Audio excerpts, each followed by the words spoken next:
Bom dia, sexto ano, como vocês estão? Depois desse pequeno recesso, um período de descanso que nós precisávamos bastante, né? Mas estamos aqui nessa manhã novamente, dia 4 de agosto da turma 601 e dia 5 de agosto para a turma 602, para mais uma apresentação da aula de ciências com a professora Estela. E espero que todos continuem muito bem. Vamos começar? Vamos falar hoje sobre a existência e composição da água. Estamos entrando no conteúdo do terceiro bimestre e vamos falar agora sobre a água. Você já viu uma representação semelhante à apresentada ao lado? O que ela representa? O que as esferas representam? Pensem bem, você já viu essa imagem antes? E para você, o que ela significa? O que ela representa?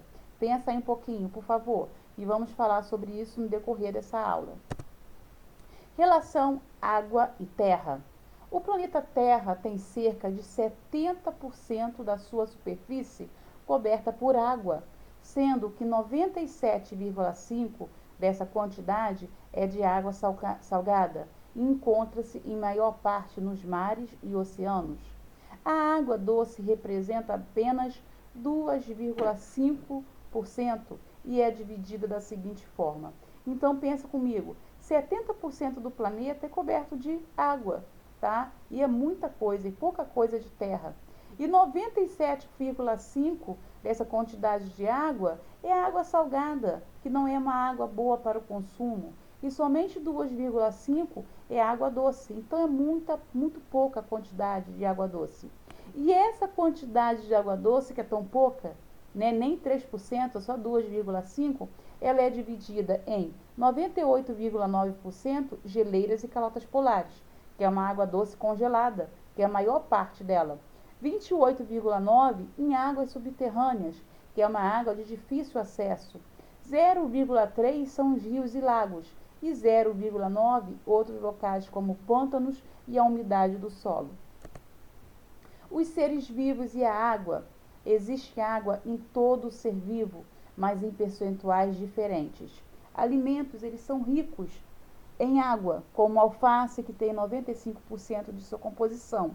Dependendo da espécie, a água viva possui até 98% de água no seu corpo. Há também os seres microscópicos, como as bactérias, que possuem até 75% de água na sua composição.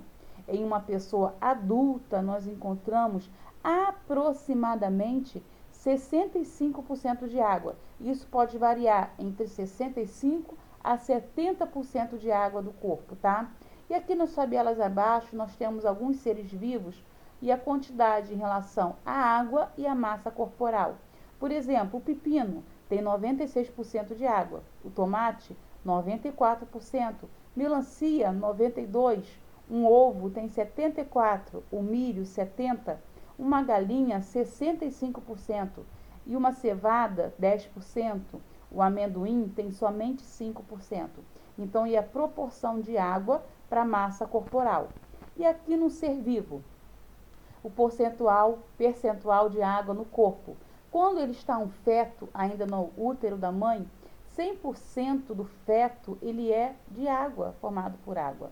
Quando é um bebê, 80% é feito de água. Para você reparar que quando um bebê ele é bem novinho, ele é bem rechonchudo, bem redondinho, porque bem fofinho, porque a porcentagem de água é muito grande.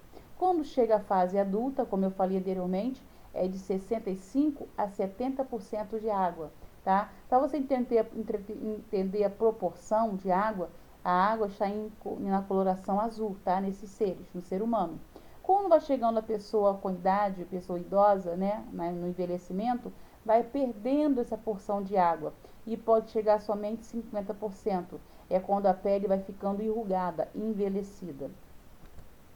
No ser humano, a água é fundamental para realizar algumas funções. A principal é a termorregulação, tá? Que é para regular a temperatura, a manutenção de temperatura corporal. Quando a pessoa transpira o suor, a liberação do suor, é quando ela garante a redução da temperatura do corpo. Quando o corpo fica superaquecido, ele transpira, ele libera suor. E essas cutículas de água no corpo, ela vai fazer o resfriamento corporal, tá? Que é a manutenção da temperatura. Também faz os transportes de substâncias. Toda a água no corpo dissolvida, ela transporta nutrientes ricos pelo todo o teu corpo, tá?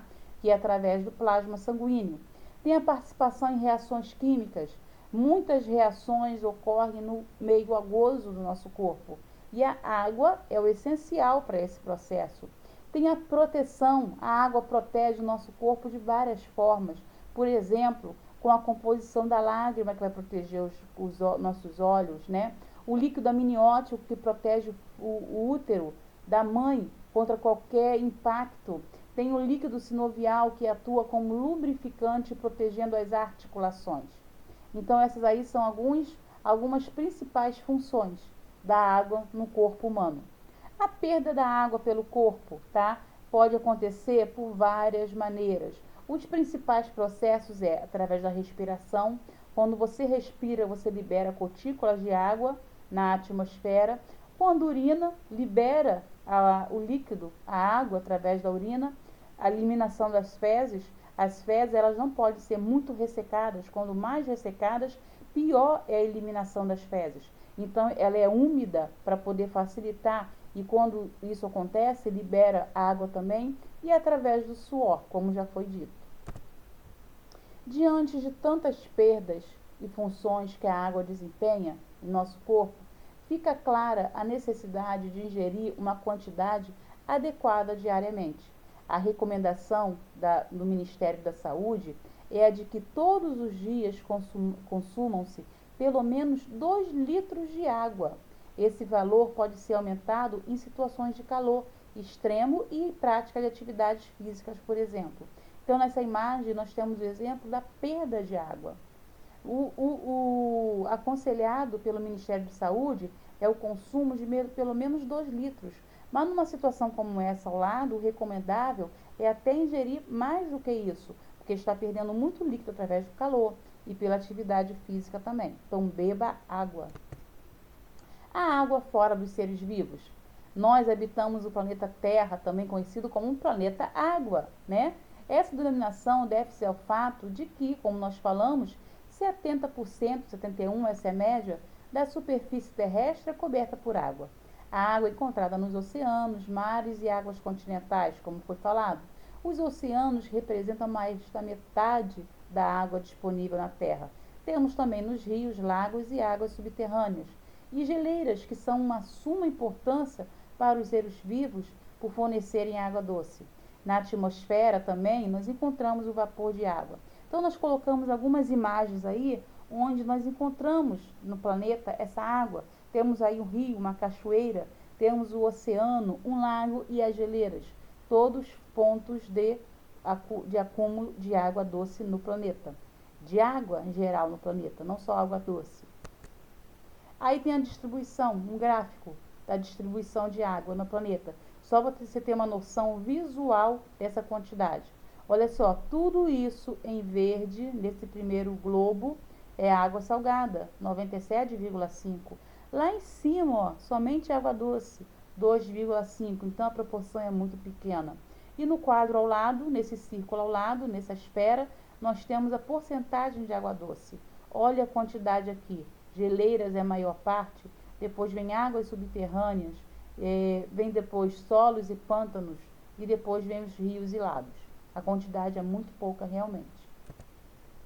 Temos aí a fórmula da água, meus queridos. A água é uma substância constituída por 2 átomos de hidrogênio e 1 de oxigênio, que estão unidas por meio de ligações chamadas covalentes simples, que vocês vão estudar isso mais à frente, nos anos posteriores, tá? Ao 6º ano. A fórmula química da água, portanto, H2O. Observe a figura a seguir.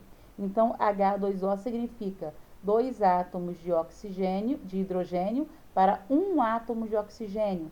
E ela pode ser representada pelas imagens abaixo, tá? A imagem até é muito bonita. H2O. Vamos ter atividades para vocês. Rever e aplicar lá no livro, na página 176. Façam, respondam e nos veremos brevemente no Classroom.